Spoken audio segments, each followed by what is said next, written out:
Okay दोस्तों, welcome back. फिर से एक बार हमारे चैनल में आप सभी का स्वागत है। चलिए, पिछले पार्ट में हमने ट्रिगो का जितना भी बेसिक था, कॉन्सेप्ट था, हमने पूरा करा दिया था और हमने ट्रिगो का ऑब्जेक्टिव भी क्लियर करा दिया था। आज हमारा चैप्टर फर्स्ट का यानी कि चैप्टर नंबर 1 जो है रियल नंबर्स, उसका हम ऑब्जेक्टिव कराने जा रहे हैं। तो यहाँ पे मैंने पहले से ही कुछ नोट्स बना दिया है, यानी कि फॉर्मूला लिखे हैं और कुछ अगर हम देखेंगे आगे क्वेश्चन जैसा आएगा वैसा हम आपको नोट्स देते जाएंगे। हमारा जो आज का टॉपिक है वो वास्तविक नंबर यानी कि फर्स्ट चैप्टर से है मैथ का। ये क्लास 10th के लिए बहुत ही ज़्यादा अट्रैक्टिव इफेक्टिव होगा और ये बहुत ही ज़्यादा आप लोगों को कॉन्सेप्ट इसका बहुत ही ज़्यादा समझ में आएगा अच्छा से, क्योंकि मैं कोशिश करूँगा कि बहुत ही आसान और बहुत ही बेहद ही सरल भाषा में मैं आपको समझाने की कोशिश करूँगा। ओके गाइज, फर्स्ट हम देखते हैं कुछ क्वेश्चन को। यहाँ पे मैंने कुछ क्वेश्चन लिखा हुआ है पहले से ही। क्वेश्चन देखने में आपको लगेगा कि टफ है, लेकिन अगर आप इसको एक बार समझ जाइएगा तो मैं दावा करता हूं कि आप लोग एग्जाम में किसी भी प्रकार के क्वेश्चन आएंगे आप उसे बहुत ही आसानी तरीकों से आप हल कर पाइएगा उसको, ठीक है। चलिए, क्वेश्चन यहाँ पे दिया हुआ है कि बोल रहा है कि यदि, यहाँ पे मैंने कुछ फॉर्मूला लिखा है, इसे आप एक बार देख लीजिए। फर्स्ट बोल रहा है अभाज्य संख्या। हम जानते हैं कि अभाज्य संख्या किसे कहते हैं, यानी कि प्राइम नंबर्स किसे कहते हैं। ओके, अभाज्य संख्या का मतलब होता है कि ऐसी संख्या जो स्वयं और एक से कटे, बाकी किसी से ना कटे, यानी कि जिसके फैक्टर यानी कि जिसके गुणांक केवल एक और वो खुद संख्या हो, उसे हम क्या कहते हैं, अभाज्य संख्या कहते हैं। जैसे कि 2, 3, 5, 7, 11 ये सारे के सारे अभाज्य संख्या होती है। 2 का फैक्टर सिर्फ 2 होता है, यानी कि 2 का गुणांक 1 और 2 होता है, दूसरा कोई नहीं होता है। 3 का गुणांक अगर करें तो सिर्फ 1 और 3 से ये कटेगा। हम 5 के गुणांक की बात करें तो ये केवल 1 और 5 से कटेगा। यानी कि जितने भी नंबर्स होते हैं वैसे नंबर जो केवल एक और खुद से कटे उसे हम अभाज्य संख्या कहते हैं। ओके, अभाज्य संख्या किसे कहते हैं, यानी कि 2 से अधिक प्राकृतिक संख्या जिनका मौस 1 हो उन्हें हम अभाज्य संख्या कहते हैं। यानी कि 2 से अधिक संख्या जब एक साथ आती है और वो प्राकृतिक संख्याएं होती हैं। प्राकृतिक संख्या आपको पता है कि 1, 2, 3, 4, 5, 6, 7, 8 ये सारे प्राकृतिक संख्याएं इन्फिनिटी तक जाते हैं। ये मतलब गिनते चले जाइए, ये सारे प्राकृतिक संख्याएं ही होती हैं। और होल नंबर्स जिसे कहते हैं वो यानी कि पूर्ण संख्याएं, 0 के साथ में अगर 1, 2, 3 को काउंट किया जाए तो वो हमारे पूर्ण संख्या कहलाते हैं। ओके, उतना डीप में नहीं जाएंगे आज हम लोग, वीडियो काफी लंबा हो जाएगा, तो इसीलिए हम यहाँ पे बात करते हैं।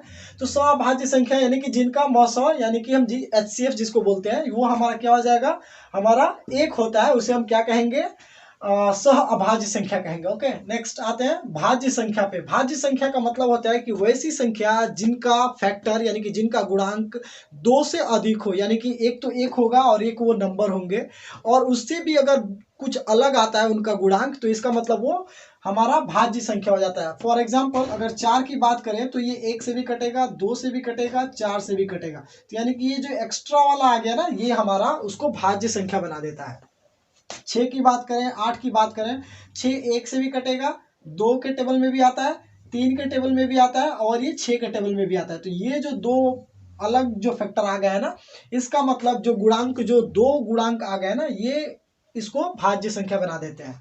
उसी तरह 8 का भी बन जाएगा। ओके, नेक्स्ट हम बात करते हैं यहाँ पे पूर्णांक। पूर्णांक हम जानते हैं, पूर्णांक में भी वो निगेटिव हो सकता है, 0 भी हो सकता है और वो पॉजिटिव भी हो सकता है। अब हम एक बात करते हैं, फॉर्मूला बहुत ही ज्यादा इंपॉर्टेंट होता है, इसको आप लोग याद रख लीजिएगा और याद कर लीजिएगा। इस एक फॉर्मूला से आपके पूरे ऑब्जेक्टिव, पूरे जितने भी हमारे वास्तविक संख्या यानी कि रियल नंबर्स जितने भी प्रॉब्लम्स आते हैं उसको सॉल्व करने में बहुत ही आसान हो जाता है आपके लिए। और ये हमारा अगला है 6 नंबर, सम संख्या किसे कहते हैं। सम संख्या का मतलब होता है कि जो संख्या 2 से कट जाए, पूरी कट जाए, उसे हम सम संख्या कहते हैं। फॉर एग्जाम्पल किसी भी संख्या के लास्ट में हम उसे कैसे पहचानते हैं, किसी भी संख्या के लास्ट में अगर 0, 2, 4, 6, 8 आता है तो हम उसे समझ जाते हैं कि वो 2 से पूर्ण विभाजित होंगी और उसे हम समझ जाते हैं। ये जैसे कि कुछ नंबर मैं लिख रहा हूँ यहाँ पे, ये वाला नंबर देखने में ये 8 है, ये 2 है, ये 0 है, देखने में ये इवन नंबर दिख रहे हैं आपको, सम संख्या दिख रहा है, लेकिन ये 2 से कटेगा नहीं क्योंकि इसके लास्ट का जो डिजिट है वो 1 है। और मैंने कहा था कि लास्ट के डिजिट में 2, 4, 6, 8 या फिर 0 होने चाहिए, तो वो 2 से पूर्ण विभाजित होंगी। ओके, हम ये नंबर नहीं कटेगा। अगर यही कुछ इस तरीके से होता तो ये कट जाता, यहाँ पे 0 हो तो कट जाएगा, यहाँ पे 2 हो तो कट जाएगा, 6 हो तो कट जाएगा, यहाँ पे मतलब इन नंबरों में से कोई भी नंबर यहाँ पे आ जाए तो ये 2 से डिविजिबल है, ये 2 से कट जाएगा। ओके, नेक्स्ट विषम संख्या की बात करते हैं। तो विषम संख्या का मतलब जस्ट इसका अपोजिट हो जाता है। अगर ये 2 से विभाजित नहीं हो, यानी कि कोई भी संख्या जो 2 से विभाजित नहीं हो, इसका मतलब वो विषम संख्या हो जाता है। फॉर एग्जाम्पल 1, 3, 5, 7, 9, 11, 13, 15 बहुत सारे नंबर हैं, आगे लिखते जाइएगा तो आप समझ जाएंगे। ओके, सो चलिए आगे हम क्वेश्चन की तरफ बढ़ते हैं। अभी तक तो आपको ये पूरे जितने भी नोट्स मैंने लिखा हुआ है यहाँ पे आपको समझ में आ गया होगा दोस्तों। सो चलिए आगे हम बढ़ते हैं हमारे क्वेश्चन की तरफ। सो फर्स्ट क्वेश्चन क्या है हमारा, यदि ए और बी अभाज्य संख्या है तो ए और बी का लसा होगा। लसा हम जानते हैं एलसीएम को बोलते हैं और मौसा यानी कि एचसीएफ को बोलते हैं। सो हमारा अभाज्य संख्या ये बोल रहा है कि ये दोनों ए और बी दोनों अभाज्य संख्या है। तो अभाज्य का मतलब मैंने आपको बताया कि 2, 3, 5, 7, 11 ये सारे नंबर होंगे। यानी कि हम क्या करते हैं, for example a is equal to हम 2 ले लेते हैं और बी इज इक्वल टू एक हम कोई भी नंबर ले लेते हैं 7 कुछ भी, तो हम इनका लॉसन निकालेंगे तो क्या होगा, ए इंटू बी होता है, क्योंकि इनका कोई कॉमन फैक्टर नहीं होता है, एक कॉमन फैक्टर होता है और एक को अगर हम किसी भी नंबर में मल्टीप्लाई करते हैं तो वही नंबर हो जाता है, दूसरा कोई चेंज नहीं होता है नंबर के अंदर। तो इसीलिए इनका क्या हो जाएगा भाई, तो ये हो जाएगा 14, यानी कि हमारा ए इंटू बी का फॉर्म चल रहा है। क्या चल रहा है, ए इंटू बी का फॉर्म चल रहा है, इसीलिए हमारा यहाँ पे a b answer is the correct option, a b is the correct answer. Okay, next बात करते हैं इनमें से कौन अभाज्य संख्या है। तो हम इसमें देखेंगे अभाज्य संख्या कौन है। मैंने अभी थोड़ी देर पहले नोट्स में बताया कि अभाज्य संख्या वही संख्या होती है जिनका केवल एक और वो नंबर 2 ही फैक्टर हो, यानी कि 2 ही गुणांक हो, दूसरा कोई नहीं हो। तो इसमें हम देखेंगे कि इसमें कौन कौन से नंबर है। इसके बहुत ज्यादा फैक्टर होते हैं, 1 हो जाएगा, 3 हो जाएगा, 5 हो जाएगा, 15 हो जाएगा, ये 12 का भी बहुत ज्यादा होता है, 75 का भी होता है। यहाँ पे 23 एक ऐसी संख्या है जिसका फैक्टर 1 और 23 यही 2 ही फैक्टर होते हैं इसके, इसीलिए ये हमारा अभाज्य संख्या हो जाएगा। Okay, so next third number question है, कौन परिमेय संख्या है। परिमेय संख्या का मतलब होता है कि ऐसी संख्या जिसका ऊपर कोई रूट ना हो, वो पॉइंट में नहीं हो, इसे हम परिमेय संख्या कहते हैं। हाँ, वो बटा में हो सकता है। परिमेय संख्या का मतलब होता है वो पी बाई क्यू के फॉर्म में आ सकता है, पी बाई क्यू के फॉर्म में हो सकता है, where Q is not is equal to 0, इसे हम परिमेय संख्या कहते हैं, परिमेय संख्या कह सकते हैं, इसे हम परिमेय संख्या कह सकते हैं। तो यहाँ पे देखेंगे भाई, यहाँ पे कौन सा आ रहा है, यहाँ पे ये देखिए, ये रूट में है, ये भी रूट में है और ये भी रूट में है, इनका रूट नहीं टूटेगा, लेकिन ये दोनों रूट कैंसिल हो जाएंगे तो 2 बच जाएगा, इसीलिए C is the right option. Okay, यदि 65 तथा 117 का मौसा यानी कि HCF यहाँ पे दिया हुआ इसके रूप में है तो m का वैल्यू क्या होगा, यानी कि m का मान क्या होगा। चलिए दोस्तों, तो इसमें देखते हैं कि इसमें कौन सा वैल्यू अगर पुट करें तो हमारा m का वैल्यू निकल जाएगा। तो हम सबसे पहले इन दोनों का हम मौसा निकालते हैं। इन दोनों का मौसा क्या हो जाएगा, 65 एंड हम चलिए यहाँ पे क्या करते हैं, 65 एंड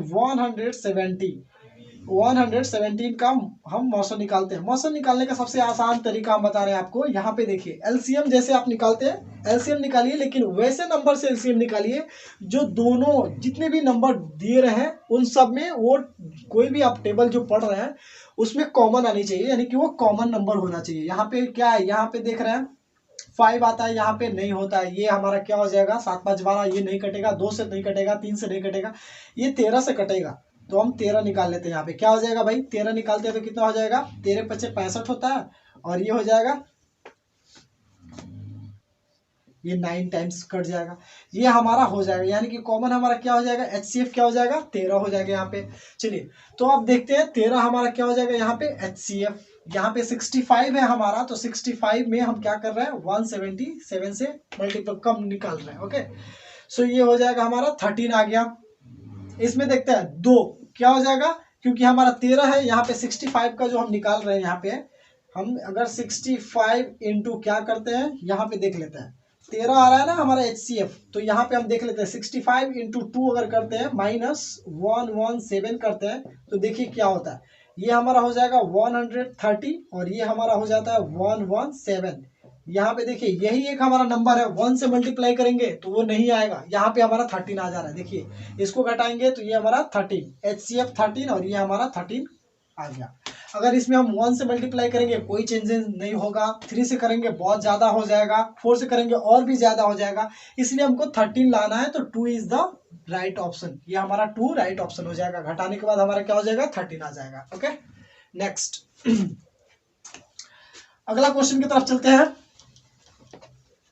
यहाँ पे पूछ रहा है कि सबसे छोटी भाज्य संख्या और सबसे छोटी अभाज्य संख्या का मौसा कितना होगा। सबसे छोटी भाज्य संख्या के बारे में हम जानते हैं, हमारा भाज्य संख्या क्या होता है। तो सबसे छोटी भाज्य संख्या क्या होता है,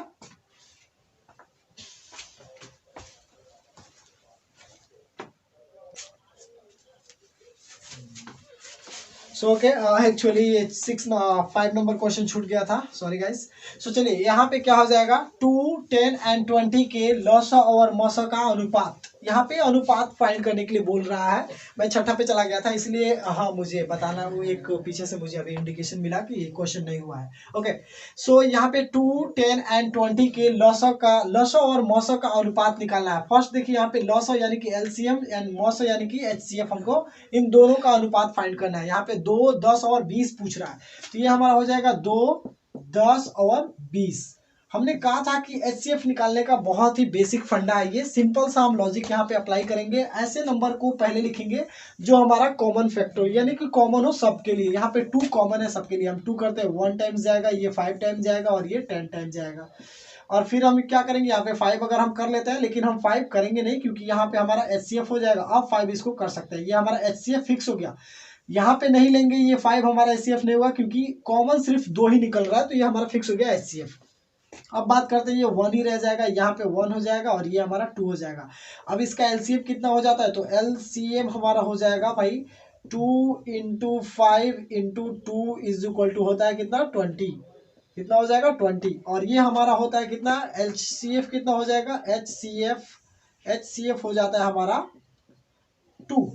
उसने कहा है कि एलसीएम और मौसा यानी कि एलसीएम और एचसीएफ का होना चाहिए, यानी कि हमारा एलसीएम जो होना चाहिए ना ऊपर में होना चाहिए, यानी कि 20/2 होना चाहिए। ये कट जाएगा, ये 10/1 हो जाएगा, यानी कि 10/1 के फॉर्म में आना चाहिए। यहाँ पे है 10/1 के फॉर्म में, ऐसा ये वाला B is the right answer. Okay next question, छठा नंबर बोल रहा है कि सबसे छोटी भाज्य और सबसे छोटी अभाज्य संख्या का मौसा कितना होगा। तो सबसे छोटी भाज्य संख्या को जानेंगे। सबसे पहले भाज्य संख्या हमने लिखा हुआ है और सबसे छोटी भाज्य संख्या 4 होती है, और सबसे छोटी अभाज्य संख्या, तो सबसे छोटी अभाज्य संख्या हमारा 2 होता है। ओके सो हम क्या करेंगे, यहाँ पे इन दोनों का क्या करना है, मौसा निकालना। हमने कहा था कि सबसे शॉर्ट ट्रिक है आपको इनका मौसा निकालने के लिए, एलसीएम फाइंड करिए लेकिन कॉमन फैक्टर को ही बाहर निकालना है जो दोनों में कॉमन हो।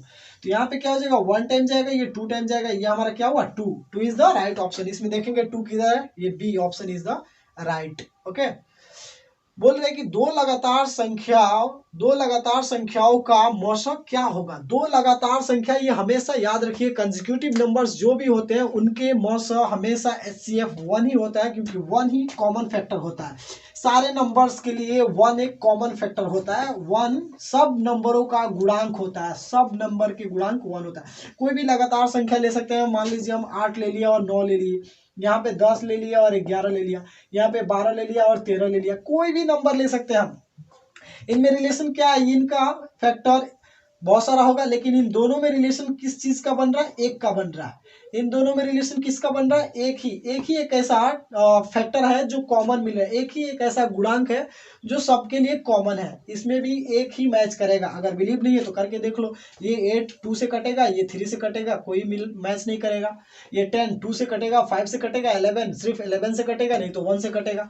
तो 1 ही आ रहा है ना सबका कॉमन, तो इसीलिए क्या करेंगे 1, ये हमारा क्या हो जाएगा, 1 is the right option. Okay next, उसके बाद बोल रहा है कि 5005 के कितने अभाज्य गुणनखंड है। 5005 के, चलिए भाई तो देखते हैं 5005 के कितने अभाज्य गुणनखंड है। यहाँ पे 5005 जो क्वेश्चन दिया, देखने के लिए बहुत ही ज्यादा कंफ्यूजन है। 5005 के कितने अभाज्य गुणनखंड है।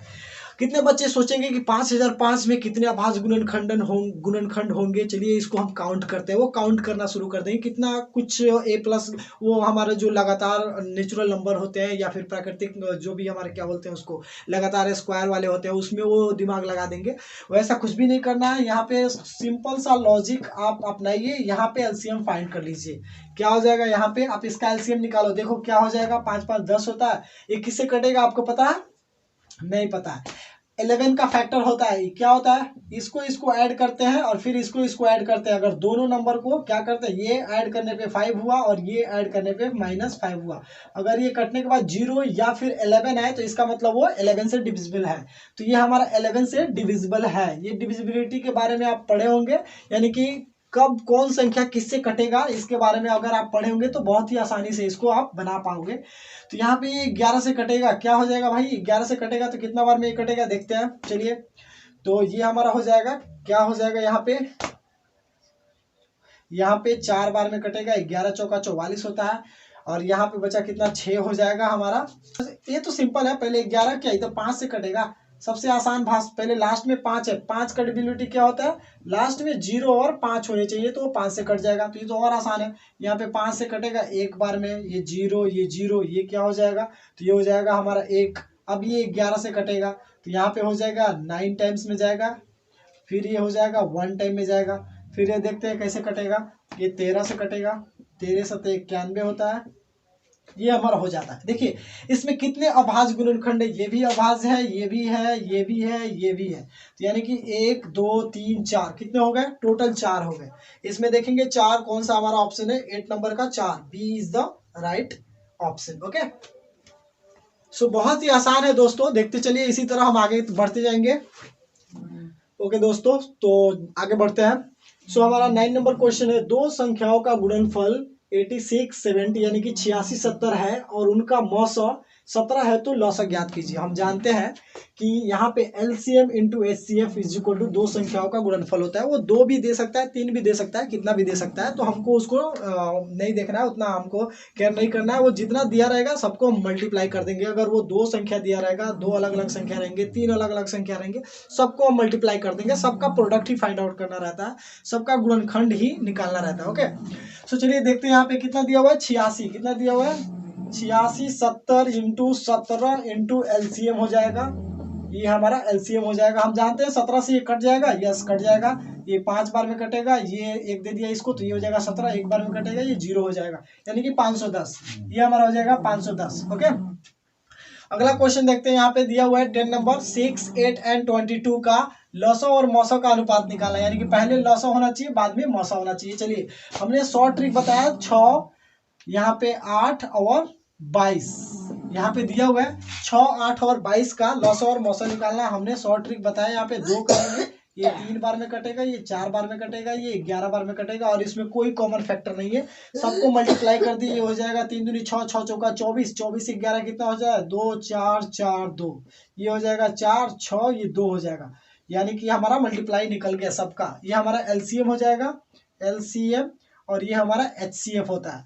तो हम क्या करेंगे, इसको बाई कर देते हैं। यहाँ पे है 2 6 4, बाई में हो जाएगा हमारा कितना, क्योंकि बोल रहा है एलसीएम इन बाई में होना चाहिए एचसीएफ, यानी कि एचसीएफ नीचे में होना चाहिए। ये कट होगा 1 टाइम, ये 3 टाइम, ये 2 टाइम और ये 1, यानी कि ये अनुपात 1 हो जाएगा। 132 अनुपात 1 यहाँ पे है, 132 अनुपात 1। ओके, 96 का अभाज्य गुणनखंडन है। देखिए यहाँ पे 96 का अभाज्य गुणनखंडन क्या है देख लेंगे हम। यहाँ पे देखते हैं 96 क्या होता है। यहाँ पे 96 नंबर दिया हुआ है और हम इसका अभाज्य गुणनखंडन निकालेंगे। 2 से कटेगा, कितना बार में कटेगा, 4 दूनी 8, 8 दूनी 16, 2 से कटेगा, ये हो जाएगा 2 दूनी 4 4, ये 2 से कटेगा, 12 दूना 24, फिर से ये 2 से कटेगा, 6 दूनी 12, फिर से 2 से कटेगा 3 बार में। यहाँ देखिए 1 2 3 4 5, यानी कि 2 पे पावर 5 इंटू 3 पे पावर 1। यहाँ पे देखेंगे 2 पे पावर 5 इंटू 3 पे पावर 1 किधर है, ये हमारा C is the right option. Okay, यहाँ बोल रहा है 0.3 का परिमेय रूप में लघुत्तम रूप है। कभी कभी पूछ देता है कि 0.3 एक परिमेय संख्या या फिर अपरिमेय संख्या है, तो हमेशा याद रखिए जब भी कभी इस तरह से देगा 0.3 या फिर कोई भी नंबर और उसमें कोई नंबर को ऐसा कर देता है या फिर पूरे नंबर को ऐसा ऊपर में लाइन खींच देता है, तो आपको याद रखना चाहिए कि ये एक कौन सा, ये p बाई क्यू के फॉर्म में चला जाता है। जब इसको हम सॉल्व करते हैं तो ये p बाई क्यू के फॉर्म में बन जाता है और यह एक परिमेय संख्या हो जाता है। p बाई क्यू यानी कि मैंने बताया p बाई क्यू क्या होता है, एक परिमेय संख्या होता है, इसीलिए आपको याद रखना है इसको। ये कैसे आता है हम यहाँ पे बताएंगे आपको। तो चलिए आगे देखते हैं। ये क्वेश्चन है कि 0.3 पे लाइन दिया हुआ है ऊपर में का परिमेय रूप में लघुत्तम रूप इसमें से कौन सा होगा, इसमें से कौन सा बनेगा। ये परिमेय अपरिमेय की बात नहीं कर रहा है, वो पूछ रहा है कि इसमें से कौन सा होगा। तो हम इसको सॉल्व करेंगे। क्या है 0.3, तो हम इसको ऐसे कर सकते हैं, इसको हम ऐसे भी लिख सकते हैं। ये पे जो लाइन है, इस लाइन का मतलब होता है कि 3 बार बार रिपीट कर रहा है, रिपीटेशन ऑफ 3 है यहाँ पे, तो ये हो जाएगा 0.3333। हम इसको समीकरण यानी कि इक्वेशन फर्स्ट मान लेते हैं। ओके, सो नेक्स्ट यहाँ पे अब क्या करते हैं, इसको 10 से मल्टीप्लाई कर देते हैं। तो यानी कि हम इसको करते हैं 10 इंटू, जब 1 दिया रहता है तो हम 10 से करते हैं, अगर 2 डिजिट दिया रहता है तो 10 के करने के बाद हम 100 में भी जाते हैं। ओके, सो यहाँ पे हम क्या करेंगे 0.3 ऐसा कर देंगे और ये अगर हम 10 से मल्टीप्लाई करते हैं इसमें, तो ये हो जाएगा 10 से मल्टीप्लाई का मतलब हुआ ये बाहर आएगा। ओके, तो ये हो जाएगा 3, कितना हो जाएगा 3 हो जाएगा और यहाँ पे क्या हो जाएगा पॉइंट में हो जाएगा 3333। ओके, ये हमारा इक्वेशन सेकंड हो जाएगा। ओके दोस्तों, तो चलिए अब देखते हैं ये क्या बनने जा रहा है। ओके, सो फर्स्ट ये हमारा हो जाएगा, देखते हैं ये हमारा हो जाएगा। अगर हम इसमें इक्वेशन यानी कि हम क्या करते हैं, इक्वेशन फर्स्ट और इक्वेशन सेकंड में से इक्वेशन फर्स्ट को घटा लेते हैं, तो ये हम घटाएंगे तो यहाँ पे हो जाएगा, इसमें से हम इसको घटाते हैं तो ये क्या हो जाएगा, ये 9 हो जाएगा। 10 में से यहाँ पे एक निकल जाएगा यानी कि ये घट जाएगा, तो ये 9 इंटू क्या हो जाएगा 0.3 पे पावर ऐसा हो जाएगा और यहाँ पे क्या हो जाएगा, ये सब कट के 0 हो जाएगा। यानी कि इसमें से ये गया 0, इसमें से ये गया 0, इसमें से ये गया 0, इसमें से ये गया 0 और इसमें से ये जाएगा, यानी कि 3 में से 0 निकलेगा तो कुछ भी नहीं होगा, पॉइंट के बाद 3 ही रह जाएगा। तो ये 0 का कोई वैल्यू नहीं होता, इसलिए हम नहीं लिखते हैं। अब हम क्या करते हैं, हमको ये वैल्यू फाइंड आउट करना है, तो हम क्या करेंगे, लिख लेंगे, इसको इधर ही लिखेंगे और ये 9 को हम इधर भेज देते हैं। ये 3 क्या होता है 9 हो जाता है और ये कट के हो जाता है 1/3 हो जाता है। तो 1/3 इज हमारा वैल्यू आ गया। देखेंगे इसमें ये हमारा C is the right answer. Okay, अगला क्वेश्चन पूछ रहा है कि यहाँ पे दिया हुआ है ब्रैकेट के अंदर है 7 + 3√2 है। क्या है 7 + 3 क्या है, एक परिमेय संख्या, अपरिमेय संख्या, भिन्न है, पूर्णांक है। हमेशा याद रखिए कि जब भी कोई संख्या रूट के साथ आता है और उसका रेशनलाइज यानी कि उसका रूट नहीं हट रहा है, तो वो एक अपरिमेय संख्या बन जाती है। वो क्या होती है, वो एक अपरिमेय संख्या होती है। ठीक है, कौन परिमेय संख्या, इसमें से बताना आपको कौन सा परिमेय संख्या। ये देखिए, इसका रूट नहीं टूटेगा, इसका रूट नहीं टूटेगा, इसका भी रूट नहीं हटेगा। ये 16 का रूट हट जाएगा, 4 होता है, इसीलिए हमारा ये वाला आंसर हो जाएगा। ओके, 0 और 50 के बीच विषम संख्या कितनी है, ये बोल रहा है 0 और 50 के बीच विषम संख्या कितनी है। तो ये देखिए कि आप कितने बच्चे क्या करेंगे, यहाँ पे फिर से वो क्या करेंगे, काउंटिंग करना शुरू कर देंगे, 1 2 3 4 5 6 7 8 9 10 ये लिखना शुरू कर देंगे। हालांकि उससे जल्दी हम पता कर सकते हैं और कोई ज़्यादा नंबर दिया रहेगा तो हम इसी ट्रिक को अपनाएंगे और वहाँ पे हम हल कर सकते हैं। हम आपने पढ़ा, एपी में पढ़ा था कि कैसे फाइंड आउट करते हैं। 0 से 50 की बात जब भी करता है ना, तो हम क्या करेंगे यहाँ पे, और वो विषम संख्या की बात कर रहा है, तो देखिए यहाँ पे विषम संख्या हमेशा 1 2 नहीं, तो 2 हमारा क्या होता है, सम संख्या होता है। इसीलिए हम क्या करेंगे 1 3 5 ऐसे करते जाएंगे और 50 जो है वो 50 की बात कर रहा है, लेकिन 50 नहीं लेंगे। विषम संख्या हमारा क्या होता है, 49 होता है। क्या होता है, 49 होता है। अब यहाँ पे हम क्या करेंगे, एपी का फाइंड करेंगे। ये हमारा an = होता है a + n - 1 × d। आपको पता है n फाइंड करना है, यानी कि विषम संख्या आपको फाइंड करना है, n फाइंड करना है। याद रखिए an दिया हुआ है, यहाँ हमारा क्या दे दिया है, an दे दिया है और यहाँ से डिफरेंस फाइंड आउट कर सकते हैं 2। देख लीजिए 2, ये ना होता है डिफरेंस, यस। तो n = क्या है, 49 = a यानी कि 1 + n, तो फाइंड करना है -1, ऐसे ही रहेगा और यहाँ पे 2 कर दिया। इसको इधर भेजेंगे तो ये हो जाएगा 91 - 1 = n - 1 इंटू में हो जाएगा 2, ये हमारा हो जाएगा 48 और यहाँ पे 48 ये इंटू में जो 2 है इधर भेज देंगे तो बाई में हो जाएगा और n-1 रहेगा, ये कट जाएगा, ये होता है कितना 24 हो जाता है। और यहाँ पे 24 n-1 है तो हम 1 को इधर भेजेंगे तो प्लस में हो जाएगा, यानी कि 24 + 1 = n, यानी कि ये होता है 25 = n। ये हमारा निकल गया। विषम संख्या या फिर सम संख्या, किसी भी तरह के संख्या को हम फाइंड आउट कर सकते हैं इसी लॉजिक के थ्रू। ओके, सो यहाँ हमारा हो जाएगा ऑप्शन क्या है देख लेंगे, 25 दिया हुआ है, इसीलिए ये हमारा राइट आंसर है। ओके, अगला पूछ रहा है कि कौन परिमेय संख्या है, इसमें से देखेंगे परिमेय संख्या कौन है। हमने कहा है कि अपरिमेय संख्या क्या होती है। अपरिमेय का मतलब होता है वो पॉइंट में होनी चाहिए या फिर उसका रूट नहीं हटना चाहिए। रूट में रहेगा जो संख्या वो हमारा अपरिमेय होता है, और जिसका रूट हट जाता है वो एक परिमेय संख्या हो जाता है। ओके, तो ये हमारा देखेंगे इसमें क्या दिया, कौन अपरिमेय संख्या। तो यहाँ पे देखेंगे एक्चुअली ये एक इसमें से होना चाहिए था परिमेय संख्या, ये गलती से लिखा गया अपरिमेय संख्या। कौन परिमेय संख्या है, तो यहाँ पे क्या करेंगे, इसका रूट नहीं हटता है, इसका रूट नहीं हटता है, इसका रूट नहीं हटता है, और यहाँ पे 21 का होता है 11, इसीलिए हमारा 11 is the right option. Okay, अगला क्वेश्चन है, दो संख्या a और 18 का मौसा 36 है तथा लौसा 2 है, तो a का मान ज्ञात करें। सेम क्वेश्चन ऊपर वाले की तरह हम बनाएंगे, जैसा HCF इंटू LCM हमने निकाला था, दो संख्याओं का गुणनफल = LCM इंटू HCF जो हमने फाइंड आउट किया था, सेम बोल रहा है। मान लेते हैं कि a = कोई नंबर है और ये 18, दो हमारा नंबर दिया हुआ है, उसका लौसा भी दिया हुआ और मौसा यानी कि LCM और HCF दे दिया है। तो हमको दो संख्या में फाइंड करना क्या है, होता है कि फर्स्ट संख्या इंटू सेकेंड = LCM इंटू क्या होता है HCF, ये हमारा नंबर होता है। फर्स्ट इंटू सेकेंड होता है, यानी कि फर्स्ट संख्या a है और सेकेंड संख्या क्या है 18। हम लिख लेते हैं भाई a × 18 = LCM कितना दिया हुआ है, इसमें LCM 36 दिया हुआ है, HCF 2 दिया हुआ है। यहाँ पे रख लेते हैं 36 × 2 कर दिया यहाँ पे। चलिए देखते हैं क्या होता है। तो ये हमारा क्या हो जाएगा, a ऐसे ही रहेगा, 18 को इधर भेज देंगे, ये हमारा 36 × 2 बाई में हो जाएगा 18 हो जाएगा। देखते हैं 18 दूना 36, दो बार में कट गया, यानी कि a = क्या आ गया 4 हो जाएगा।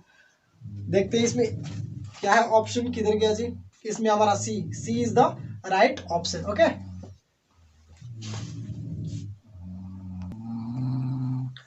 सो ओके दोस्तों आगे बढ़ते हैं। सो यहाँ पे दिया हुआ है 19 नंबर क्वेश्चन पे चलते हैं। सो 19 नंबर क्वेश्चन कह रहा है कि यदि P और Q अभाज्य संख्या है तो उनका मौसक ज्ञात करें। देखिए P और Q अभाज्य संख्या, हम जानते हैं अभाज्य संख्या किसे कहते हैं, अभाज्य संख्या के बारे में हमने पढ़ा है, अभाज्य संख्या किसे कहते हैं। सो यहाँ पे देखिए P और Q एक अभाज्य संख्या है तो उनका मौसक क्या होगा। यहाँ पे देखिए किसी भी अभाज्य संख्या का मौसक क्या होता है, सिंपल सा लॉजिक है, एक होगा। क्या होगा, उनका मौसक एक ही होता है, क्योंकि उनका फैक्टर ही एक होता है ना, उनका फैक्टर एक होता है, इसीलिए उनका मौसक क्या होगा, एक होगा। ओके, आगे बढ़ते हैं। यहाँ पे दिया हुआ है 3.27 पे पावर दे, यहाँ पे लाइन खींचा हुआ है ऊपर में, और ये बोल रहा है कि ये पूर्णांक संख्या है, परिमेय संख्या, अपरिमेय संख्या, फिर इनमें से कोई नहीं है। कौन सी संख्या है, हमने कहा था कि कोई भी जो नंबर रिपीट कर रहा हो, यानी कि 3.27 यहाँ पे ऊपर में लाइन है, तो इसका मतलब क्या होता है, ये रिपीट करेगा, ये फिर से 2727, और इस तरह के नंबर जो आते हैं वो P/Q के फॉर्म में होते हैं। क्या होते हैं, P/Q के फॉर्म में होते हैं। और मैंने कहा कि P/Q के फॉर्म में जब भी होगा तो क्या होगा, एक परिमेय संख्या होगा। इसका मतलब जब भी इस तरह के नंबर आपको दिख जाए आप समझ जाइए कि वह एक परिमेय संख्या है। ये क्या है, एक परिमेय संख्या होगा।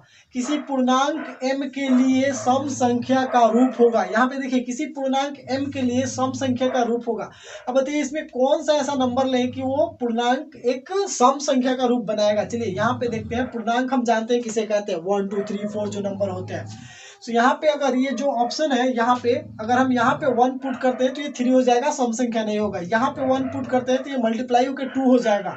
यहाँ पे 1 करते हैं तो 2 + 1 होगा, 3 हो जाएगा। इसका मतलब यहाँ पे वेरीफाई नहीं हो रहा है, यहाँ पे वेरीफाई नहीं हो रहा है, लेकिन यहाँ पे अगर हम रख रहे हैं तो कोई भी नंबर यहाँ पे रख रहे हैं तो ये हमारा क्या हो जा रहा है, वेरीफाई हो जा रहा है। यहाँ पे 2 रखे, 3 रखे, 4 रखे, ये सम संख्या ही होगा, इवन नंबर ही बनेगा, इसलिए B is the right option. Okay, next, किसी दशमलव प्रसार, इसमें बताना है, इसमें ये बताना है कि किसका दशमलव प्रसार शांत है। हम एक फॉर्मूला बताना चाहेंगे। यहाँ पे कभी भी कोई भी नंबर दिया हो, यानी कि कोई भी संख्या ऊपर में हो, नीचे में हम क्या करेंगे, 2 × 5 पे पावर n, यानी कि दोनों पे पावर अगर m हो तो क्या हो जाएगा, वो उसका दशमलव शांत होगा। क्या होगा? उसका दशमलव शांत होगा। अगर इनको छोड़ के या तो 2 आए, किसी भी संख्या के नीचे में 2 हो और पावर कितनी भी होनी चाहिए तो वो शांत होगा, या फिर वो 5 हो, पावर कुछ भी होनी चाहिए तो भी वो शांत होगा। अगर ये दोनों है फिर भी वो शांत होगा। लेकिन अगर इन दोनों को छोड़ के कोई और नंबर आ जाता है उसके नीचे में, यानी कि डिनोमिनेटर उनका कोई और हो जाता है, तो इसका मतलब वो उसका दशमलव शांत नहीं होगा, वो अशांत हो जाएगा। यहाँ पे देखते हैं हम लोग, तो इसमें चेक करते हैं भाई नीचे में कौन इसके फैक्टर इसके फॉर्म में आ रहा है। यहाँ पे देखते हैं 8 का पहले निकालेंगे। 8 का क्या होता है, हम 8 को करते हैं तो यहाँ हमारा कैसा फैक्टर निकलता है उसका 8 का, ये 2 से कटेगा तो ये हो जाएगा 4 हो जाएगा, ये 2 से कटेगा ये 2 हो जाएगा, ये पूरा 2 के फॉर्म में जा रहा है, यानी कि 2। मैंने कहा था या तो 2 हो या 5 हो या फिर ये दोनों आने चाहिए। मेरा 2 आ गया, 2 पे पावर क्या हो गया, 3 हो गया। चलिए 2 पे पावर 3 हो गया। इसका देखते हैं, इसमें 2 नहीं होगा, इसमें 1 होगा, 5 होगा, 3 होगा, तो ये हमारा अशांत हो जाएगा। इसमें 7 होगा, अशांत हो जाएगा, कोई नहीं चलेगा, ये हमारा ऑप्शन सही है। इसका हमारा शांत हो जाएगा, ये हमारा ऑप्शन सही है। ओके, ये बोल रहा है 6/15 का दशमलव प्रसार। मैंने ये ट्रिक जो बताया था अभी, वो वाला ट्रिक यहाँ पे लगाइएगा।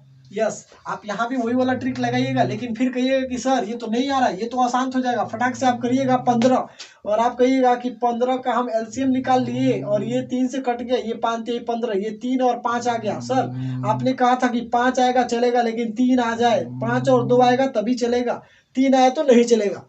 मैं मानता हूं यहाँ पे 3 आया नहीं चलेगा, लेकिन एक चीज आप मिस्टेक कर रहे हैं। यहाँ पे ऊपर में नंबर क्या है, 6 है, ये चीज तो आपने देखा ही नहीं। 6/15 है, ये तो ऐसे ही कट जाएगा ना 6/15। पहले इसको तो हम सिंपल करेंगे ना, तो ये 6/15 क्या हो जाएगा, ये हमारा 3 के टेबल में 2 बार में कटेगा और ये हमारा कितना बार में कटेगा, ये 3 के टेबल से कटेगा कितना बार में, 5 बार में कटेगा, यानी कि ये हो जाएगा 2/5। और मैंने कहा था ना नीचे में 5 आए या फिर 2 आए या फिर 5 और 2 दोनों आए तो वो क्या हो जाएगा, शांत हो जाएगा। इसीलिए नीचे में तो 5 आ गया ना, तो इसके लिए वो क्या हो जाएगा, यहाँ पे ये हमारा शांत हो जाएगा। बहुत बच्चे जल्दी से क्या करते हैं, यहाँ पे अशांत मार देंगे, फटाक से मार देंगे। वो कहेंगे हाँ सर ने तो बताया था 2 × 5 हो जाएगा, यानी कि 2 और 5 नहीं आ रहा है, इसका मतलब वो क्या हो जाएगा, अशांत होगा। नहीं, तो ऐसा नहीं करना, ये हमारा कट हो रहा है, तो इसीलिए क्या हो जाएगा, ये शांत हो जाएगा। दो परिमेय संख्या, यहाँ पे बोल रहा है दो परिमेय संख्याओं के बीच कितनी परिमेय संख्या हो सकती है। परिमेय संख्या p/q के फॉर्म में होती है और इसके बीच में अनेकों परिमेय संख्या हो सकती है। इसलिए इसमें हम क्या करेंगे, अनंत तक हो सकती है, बहुत सारी हो सकती है। p/q के फॉर्म में हम कितनी भी संख्याएं लिख सकते हैं। एक बात हमेशा याद रखिएगा कि पाई का वैल्यू हमेशा क्या होता है, पाई का वैल्यू अपरिमेय होता है। क्या होता है, पाई का वैल्यू अपरिमेय होता है। आपको पता होना चाहिए पाई का वैल्यू क्या होता है, 22/7 कोई लिखता है और कोई लिखता है 3.1। मैंने कहा था पॉइंट में जो नंबर आ जाए उसको हम क्या करते हैं, अपरिमेय होता है। नेक्स्ट, यहाँ पे देखिए जो लॉजिक हमने यहाँ पे लगाया था ना, वो वही वाला लॉजिक आप यहाँ पे मत लगा दीजिएगा मेरे भाई। वो वाला लॉजिक अगर आप यहाँ पे लगाइएगा तो वो फेल कर जाएगा। मैंने कहा था कि जो नंबर रिपीट करे, यानी कि सेम 2 7 फिर से 2 7 फिर से 2 7, ये नंबर बार बार रिपीट कर रहा है, इसीलिए ये वाला नंबर के लिए हम क्या करेंगे, परिमेय बनाएंगे। ये एक पूर्णांक बनता है। मैंने सॉल्व करके पिछले वाले अभी थोड़ी देर पहले मैंने सॉल्व करके दिखाया था आपको।